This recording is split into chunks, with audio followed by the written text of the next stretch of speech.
In 1997, Armstrong introduced Zoom Internet, and it was quickly praised for its speed and reliability. Over the years, it has remained the area's best internet choice because of our commitment to evolution, network quality, and award-winning customer service. We'd like to thank our customers for being part of the Zoom Internet journey.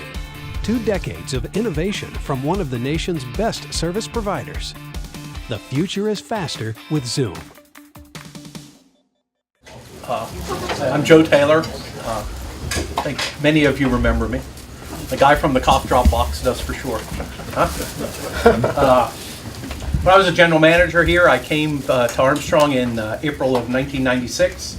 We're in the midst of rebuilding our cable system, and as we progressed with that project, we reached a point with a lot of help from Mike to be able to launch an internet service, and we were, I think we can say with great pride, the first high-speed internet service in Western Pennsylvania. You're up. So Mike Jobby. So I was in Butler 3 years from working here when we did this project, and I'll call it an experiment that worked. And at the time I was working for Ed Hassler as operations engineer, and we had been playing around with moving data over a cable network in Meadville, Pennsylvania for about 2 years.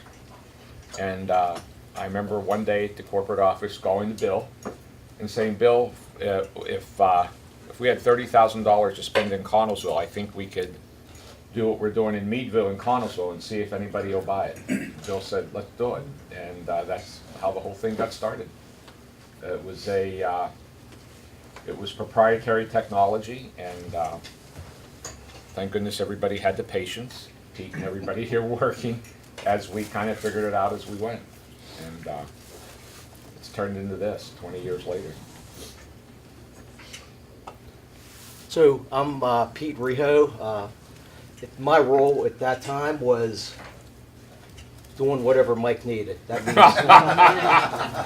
so yeah, we had a traditional one-way plan, and bringing it back from the customer was something totally new to us. We had now not only to align the equipment to the customer, we had to align it back from the customer. So myself and Jack, we worked probably just about every Saturday in 96 to 97. Mike would come down on a Saturday and guide us. We would do head-in work and hub work, and that was the start of it. How did the process start? You talked a little bit about that. Is there more background on that, how the process started? So in 1995, not long after moving to corporate, Ed Hassler asked me to start going to Cable Labs. And at the time, they had a group called the High Speed Data Working Group.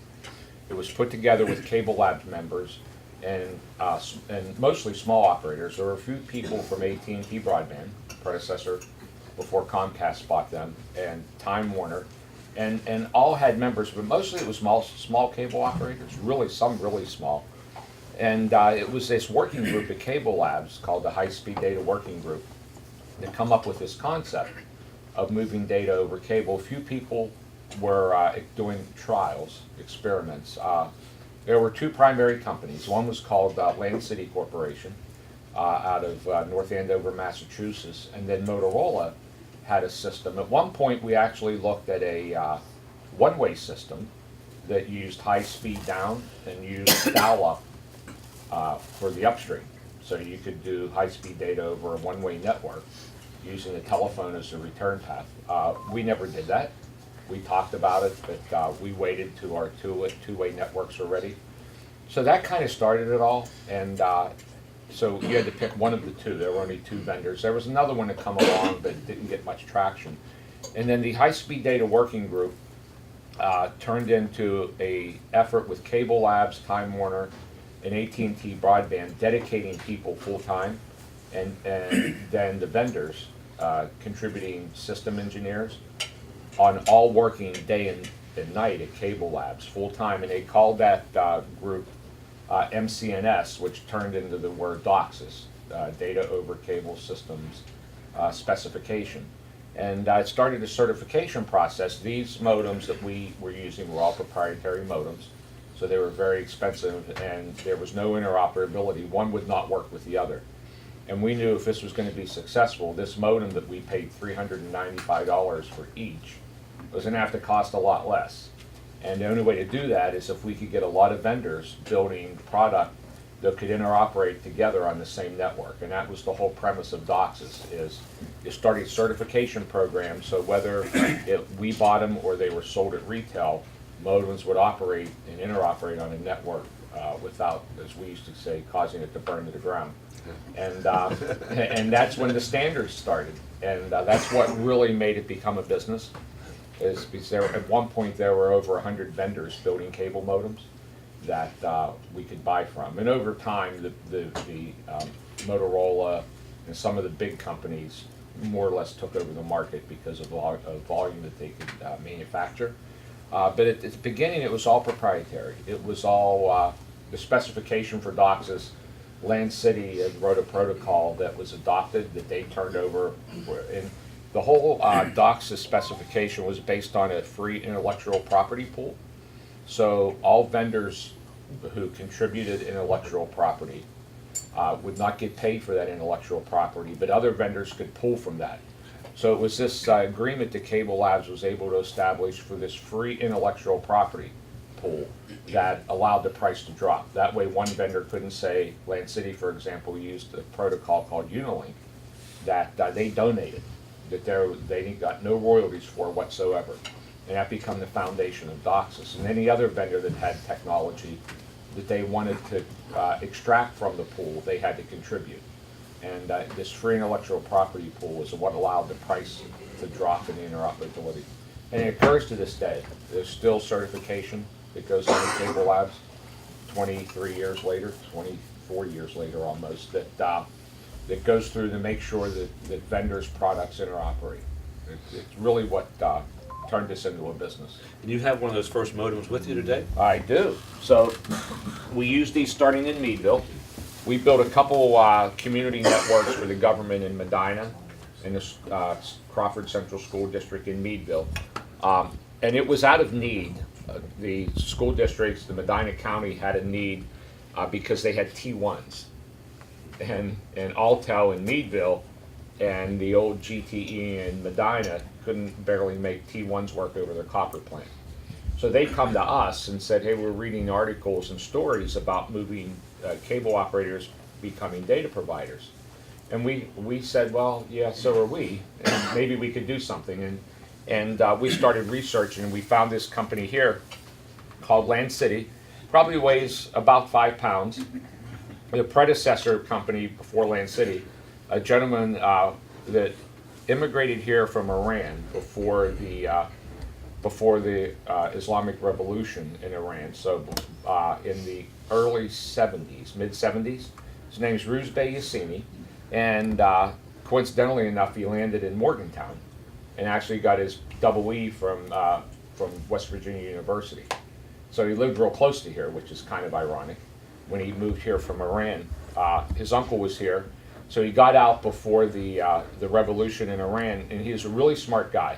And he had a company called Aplatech, and they were a defense contractor, and they built to use coax on military bases to move data around. They built this, what they called a spanning tree bridge. That's all it was called. It wasn't even called a cable modem. And they were the size of a small refrigerator at the time. And this is what it became. It was deployable. It made a really nice letter holder. A lot of people over the years used the heat fins as a letter holder, and it worked really well for that. And it worked pretty good.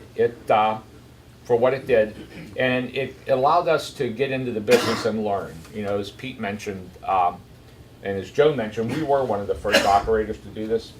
Fayette County, Westmoreland County had it before Pittsburgh, before any of the big cities. The big cities never had it. We had it. They had DSL, and in the rural areas, DSL wasn't that prevalent. You know, we brought it to areas, and ironically, 20 years later, we're still bringing broadband to rural areas that don't have it. The cities have it now, And to this day, we're still lighting up high-speed broadband. And the funny thing was, we didn't know what we should charge for it. We just talked about it. Judd come up with the name Zoom, right? And we said, how fast should it go? And we said 500 kilobits per second is more than 10 times faster than any dial-up modem. So we picked that speed and half of that upstream. And while we thought the high speed was the selling point, at the time a lot of people were paying for 2 phone lines so they could dial up to the internet and still talk on the phone. It turns out the always on was just as valuable to customers because they only needed 1 phone line and didn't have to wait for the modem to dial up and train and all the handshaking that went on. They just turned on their computer and they were on. They liked that as much as they liked the high speed. So that always on, and we used to market it 10 times faster than dial-up. And that was 500 kilobits per second. And today we offer a gigabit per second speed. It's just incredible, and nobody really can predict where the end is in speed. And because when we did this, there's a little Ethernet port that we would plug 1 computer into. So how many people that have broadband today have 1 computer, and how many people, everybody here knows, don't even have a computer to hook up because everything's Wi-Fi now. So at the time, we had 1 customer, 1 computer hooked to a cable modem. Now, if we just think in our own homes, how many devices connect to the internet? It's 10, 12, 15 devices, and that keeps going up. And it's things that we interact with, but it's also things we don't, like cameras and security systems and thermostats and Ring doorbells and all these things that we're putting in our homes need broadband and need it to work. So Mike mentioned the Ethernet port. I just want to throw this out for the guys that have been here for a while. We had to learn how to install Ethernet cards because nobody had an Ethernet card in their computer. So we partnered with some people initially, and eventually we got comfortable with doing it ourselves. But no PC you bought was ready for this. So we had to modify the PC in order to even utilize the service. So that was a pretty major learning experience early on. So. Yep. Now, Mark Rush was the first residential customer. Yep. Could you talk about that install? I mean, was there challenges I'll there? just give you my takeaway. There was 5 guys there for 6 hours. So all you guys are aware, we introduced a product, probably our latest new product is EXP, right? And it takes a little bit longer than just putting in a regular cable box or whatever. And we've got better at that over time. But, I didn't go to the first install, I sat at the office, okay? But when they all come back at the end of the day, that was the only thing I could do was say, 5 guys for 6 hours, $30 an install? Do we really want to do this? Luckily, we got a lot better. There was a learning curve, right? Yeah, luckily, we got a lot better. Yeah, it was a quick learning curve. Yeah, so Jack and I were just talking, I think the day we put the system in to be able to do this and got it working at the office, I do believe Jack's house was the first house we actually put it in because the employees that we were able to got it first. And at the time, we had 1 T1 delivered from a company called UUNet. And we paid a lot of money. Verizon delivered it, and we had 1 little T1. And it grew pretty quick. And a T1 was 1.5 megabits per second. Today, we have 300 gigabits per second, which is 3,000 megabits per second of capacity.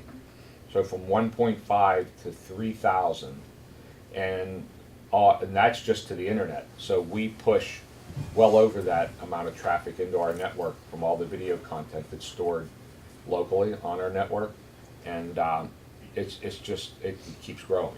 As a matter of fact, it's growing at a rate of about 35 to 40% a year. Consumption that continues to grow. Other challenges, Pete, you mentioned about the two-way system was a challenge. Are there other challenges that you were facing that come to mind? Well, we had tried to figure out the distortions coming out of the homes. We had to identify them. There was ingress. There was common path from the plant. We had to have that all cleaned up when we launched this. there was levels. We had to have unity gain from the customer, from the node amp. And at this period, we also was the first in optics. And that's fiber and light. So we had to deal with all that too. It's all new technology. But mainly it was just the distortions and making sure that all the technical specs were met on the plant and in the hubs. I'd like to point something out, and I heard this term just recently. One of the older PTs mentioned it. It was a term block sync. Anybody hear that term before? So where that originated was from these Land City modems. There was 4 lights here that lit up green. When they lit up green, you knew you were good to go. And when they lit up green, it was in a block. So that's where block sync come from. But yeah, I just heard that probably 2 weeks ago. As we wrap up, any final comments or? You know, I just want to say that, you know, one of the things that we did early on in the process and as part of our rebuild, we connected all the school districts. We tied all their buildings together with a network. And, you know, the internet was a hot topic in education at that time. So very shortly after we launched Zoom here, we did an event at Connellsville High School where we had all the teachers there to talk to them about, you know, how they could utilize the internet as part of the educational opportunities. And, you know, most of the teachers in the room didn't even have a computer at home. So this is the way I like to think about what's happened to us. We call the product Zoom. We have absolutely zoomed. But for this product, there'd be no Netflix. But for this product, there'd be no Hulu. But for this product, everything you guys do every day that requires a high-speed connection wouldn't be happening. So, you know, we just happen to be, you know, very, very early in that process. But, you know, it has become, you know, the main product for our company. We still call ourselves a cable company, but we're as much an internet company as we are a cable company. The first customer was November 3rd, 1997. The 1,000th customer, 1,000 was Kim Wagner on July the 12th, 1999. So that's how long it took to get to 1,000 customers. Let's give these gentlemen a big hand. Thank you for with us too today was Bill Stewart. Many of you know Bill. Bill, what was your role at that time? I was the CEO of the cable operation. CEO of Cable Operations. And Jack Thornton, who's retired from Armstrong. What was your role at that time, I was Jack? tech supervisor. Okay, yeah, it's good to have you guys here with us too. But thanks again.